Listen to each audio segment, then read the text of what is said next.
పేరేంటండి? కిషోర్ బాబు అండి నా పేరు. ఎక్కడ ఉంటారు? రాజమండ్రి. సరే, ఏం చేస్తారు మీరు? నేను ప్రైవేట్ లెక్చరర్ అండి. అంటే ఎక్కువ స్టాండింగ్ అండి. ఎన్ని గంటల నుంచి ఉంటారు రోజులో మినిమం 6 to 8 అవర్స్ నుంచి ఉంటారండి. 6 to 8 అవర్స్.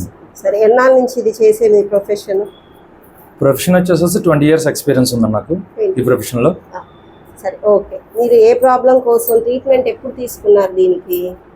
యాక్చువల్గా నాకు చదువుకునే రోజుల్లోనే, పీజీ చదివే రోజుల్లో దీనికి సంబంధించి కాలు స్వెల్లింగ్ వస్తుందండి. లైట్గా స్వెల్లింగ్ వచ్చి ఆ ప్లేస్లో కాస్త హీట్ కనపడుతూ ఉంటుంది.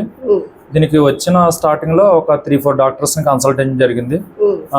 తగ్గట్లేదని చెప్పేసి స్పెషలిస్ట్ దగ్గరికి వెళ్ళాం. స్పెషలిస్ట్ డాక్టర్ పెన్సిలిన్ ఇంజెక్షన్స్ అవి చేశారండి. చేసిన తర్వాత అది క్యూర్ అయ్యింది. క్యూర్ అయిపోయిన తర్వాత మళ్ళీ 5 years తర్వాత సేమ్ మళ్ళీ రిపీట్ అయింది. రిపీట్ అయిన తర్వాత మళ్ళీ సేమ్ డాక్టర్ దగ్గరికి వెళ్తే కోర్స్ మళ్ళీ రిపీట్ అని చెప్పారు. ఇంకా రిపీట్ అని చెప్పిన తర్వాత మళ్ళీ అప్పుడు కోర్సు వాడాము. వాడిన తర్వాత మళ్ళీ 3 yearsకి మళ్ళీ కనిపించిన తర్వాత ఇంకా అక్కడ సెట్ అవ్వదని చెప్పేసి డిఫరెంట్ ట్రీట్మెంట్స్ అయితే చూడటం జరిగింది. హోమియో 1.5 year పాటు వాడాను. And at the same time flower therapy అని చెప్పేసి గుంటూరులో వాడుతుంటే అక్కడ గుంటూరులో కూడా వాడాను దానికి సంబంధించి. బట్ ఏ మెడిసిన్ వాడినా, ఇంగ్లీష్ మెడిసిన్ వాడినా ఆర్ హోమియోపతి వాడినా ఏదైనా సరే విత్ ఇన్ 10 days 15 daysలో రిలీఫ్ వస్తుంది. బట్ రిలీఫ్ వచ్చేసిన తర్వాత మళ్ళీ 1 yearకి 2 yearకి మళ్ళీ ఇది కనబడతాయి, సింటమ్స్ కనబడతా ఉంటాయి. బట్ ఈ ఆక్యుపెంటరీ ట్రీట్మెంట్ స్టార్ట్ చేసిన తర్వాత నాకు పూర్తిగా క్యూర్ అయిపోయింది. ప్రెసెంట్ ఇప్పటికి నాకు ఇది వచ్చి ఒక 5 years దాటుతుంది. ఈ 5 years గ్యాప్లో కనుక మళ్ళీ ఇదైతే రిపీట్ అవ్వలేదు. 5 years క్రితం ఈ ట్రీట్మెంట్ తీసుకున్నాను. 5 years క్రితం నేను ట్రీట్మెంట్ తీసుకున్నాను. అప్పుడు మీకు ఎలా ఉండేదండి? 6 నెలలకు ఒకసారి జ్వరం వచ్చేదా? ఈ ట్రీట్మెంట్ ముందు జ్వరం అని కాదు కానీ కాలు స్వెల్లింగ్ వచ్చేది. స్వెల్లింగ్ వచ్చి ఆ పార్ట్లో చేయి పెడితే ఎర్రగా ఉండి హీట్ కనపడేది.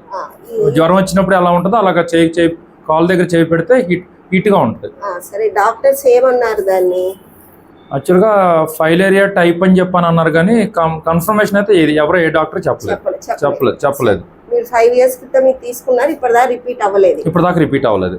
అండ్ ఇంకోటి, నేను ఇందాక మీ ప్రొఫెషన్ ఏంటి అని ఎందుకు అడిగాను అంటే, మీరు 20 years నుంచి ఈ లెక్చరర్ ఫీల్డ్ లో ఉన్నా కూడా మీకు వెరికోజ్ అవ్వలేదు. ఓకే. నేను 5 years బ్యాక్ చేసినప్పుడు కూడా వీటికి చేశాను వెరికోజ్ వెయిన్స్ కూడా అన్నట్టుగా మిమ్మల్ని అడిగాను. మీ ప్రొఫెషన్ ఏంటి, ఎంతసేపు నుంచి ఉంటారు? జనరల్ గా అయితే ఎక్కువ స్టాండింగ్ వాళ్ళకి అవుతాయి వెరికోజ్ వెయిన్స్, అవి వస్తా ఉంటాయి. అందుకని అడిగాను.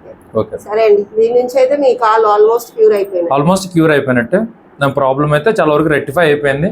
ప్రాబ్లం అయితే ఏమీ లేదు. థ్యాంక్ యూ అండి. ఓకే.